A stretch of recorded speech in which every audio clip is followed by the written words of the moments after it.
All right, hello geography. I wore my River Valley Wildcat sweatshirt today just to remind all you girls that I've been talking to about tennis that I'm still coming after you.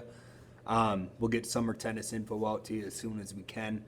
Otherwise, your assignments for today, your assignment for today is I have an article link on Schoology that is going to talk about how different cities in Europe, which Europe tends to be a very populated place, which means a lot of pollution as well, much like the United States.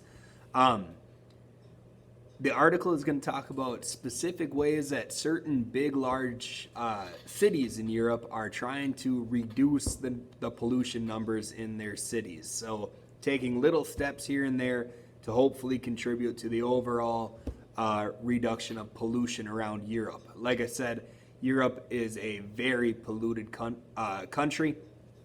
It has a lot of people in a very small place. They're very packed in there. That means, more and more pollution than you see in a lot of other places in the world. So this article is going to talk about how are they taking little steps to try to reduce that.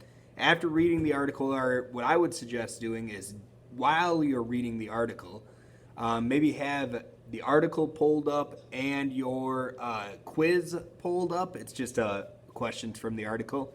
That way, as you read along with the article, you can answer the questions as they go along on the quiz. Again, it's not technically a full-on quiz summative, but kind of all of these formatives together are going to give me overall assessment of how well you know Europe. So do your best on it. Try your hardest. If you have questions, always send them my way.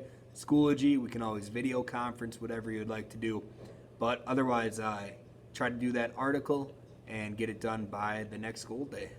Actually, by the end of the Maroon Day tomorrow. So otherwise, have a good one.